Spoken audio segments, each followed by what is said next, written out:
Hoje nós vamos falar de um compressor que é bastante conhecido pela sua sonoridade cheia de punch e que, apesar de ter uma certa versatilidade já reconhecida, ele ainda pode ir além nas suas utilidades através de alguns truques. Vamos lá!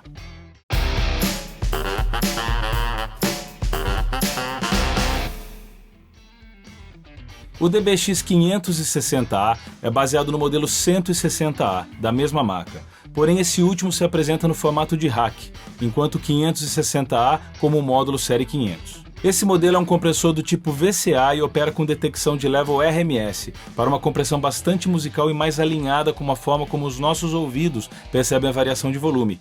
Ele tem apenas um canal e atua em sinais mono, portanto. Vamos aos controles. Ele pode funcionar no modo Hard Knee para uma compressão mais agressiva e com mais punch, e Soft Knee para resultados mais sutis. Para essa segunda opção, basta acionar o modo Over Easy. A regulagem de threshold define a quantidade de volume a partir da qual o compressor começará a atuar. Ou seja, se o volume do material que estiver passando pelo compressor exceder o volume indicado pelo threshold, nós teremos a compressão desse sinal. O ratio irá definir a razão com a qual o compressor reduzirá o sinal que exceder o threshold. Essa regulagem vai de 1 para 1 para nenhuma compressão até infinito para 1, para a limitação total do sinal. Para quem não está acostumado com essa linguagem, estamos falando de algo simples aqui. Vamos a um exemplo. Se o ratio for de 4 para 1, isso significa que para cada quantidade de volume que exceder o threshold, somente a quarta parte desse volume será liberada. Ou seja, se o sinal exceder o threshold em 4 dB, o compressor irá liberar apenas 1 dB. Se o ratio for de 2 para 1, a cada 2 dB passam apenas 1. Ainda falando do ratio, ele também apresenta a opção de valores negativos, e nesse caso, quando o sinal exceder o threshold, ele terá na sua saída um volume ainda menor do que ele apresentou na entrada. Ele funciona com tempos de ataque e release que variam automaticamente de acordo com o material. Isso significa que não temos ajuste de ataque e release nesse modelo, mas depois eu vou ensinar um truque que pode ser útil para aumentar as suas possibilidades. Ele conta com um ajuste para equiparar o volume de saída do sinal processado ao do sinal de entrada, não processado. E esse talvez seja um dos ajustes mais indispensáveis de um compressor, já que é fundamental que possamos comparar o resultado da compressão no mesmo volume médio do sinal original, para poder avaliar corretamente se a compressão traz ou não o resultado desejado. E para finalizar a lista de recursos, ele também possui indicadores de level de entrada e saída, que são muito úteis, além de indicador de redução de ganho, para saber exatamente quão intensamente o compressor está atuando. Muito bem, dito tudo isso, vamos agora ouvir alguns exemplos com diferentes regulagens e propósitos. O primeiro exemplo é de um uso bastante típico desse modelo, com a intenção de trazer mais punch ou ataque para o som de uma caixa. Nesse caso, vamos usar o Hard Knee, ratio em 4 para 1, com o Gain Reduction entre 6 e 8 dB. Esse ataque adicional que ele traz ajuda muito a caixa a cruzar a mix.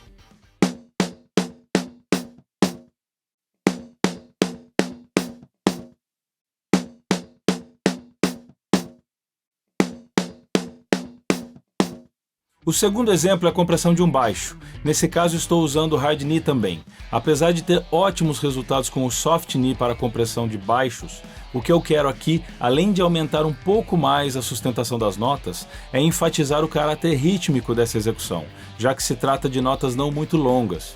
Estou usando o ratio em 3 para 1 nesse caso.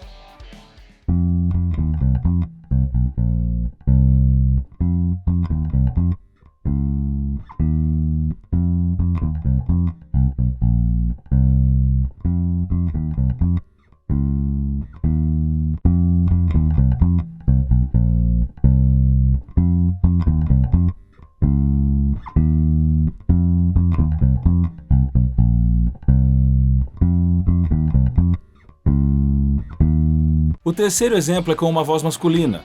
Nesse exemplo eu vou utilizar o modo Over Easy, ou seja, o modo com o Soft Knee para uma compressão menos agressiva. De qualquer forma, por se tratar de uma música com bastante energia, eu vou usar o ratio em 6 para 1, para conter grandes variações dinâmicas. Nesse caso, notem que apesar de haver bastante compressão, nós não perdemos o caráter natural da execução vocal.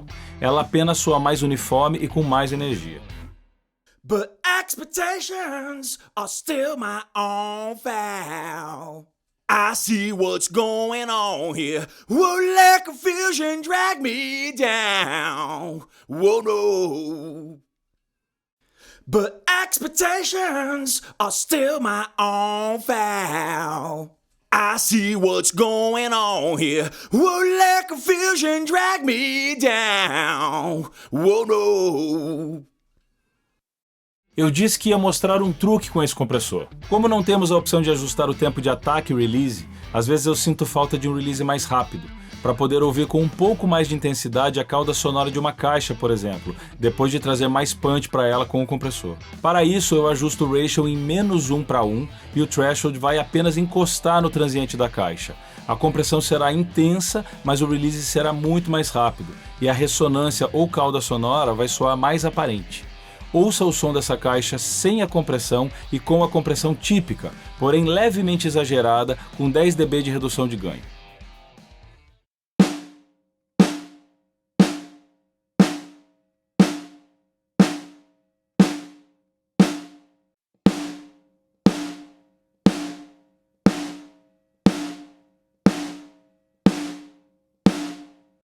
Agora ouça a caixa com essa mesma compressão em comparação à técnica que eu acabei de citar para termos um release mais rápido e uma ressonância mais aparente. Ambas estão com 10 dB de compressão.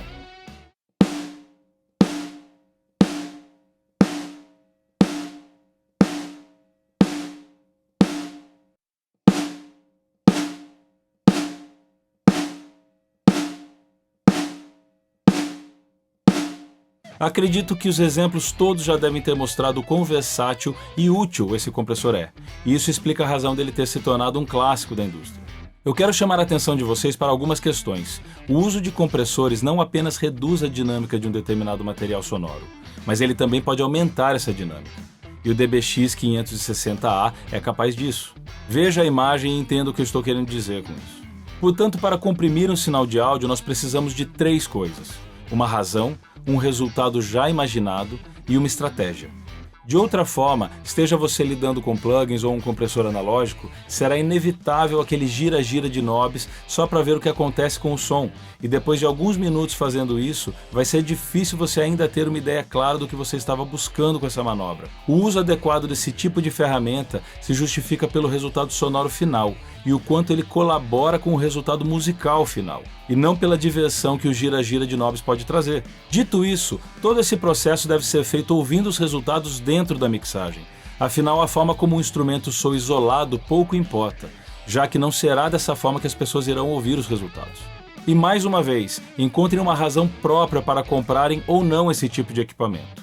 Observar o uso específico de alguém pode ser motivador ou até desanimador, mas isso não representa de forma muito segura o sentido que vocês vão dar para o uso no contexto específico de cada um de vocês.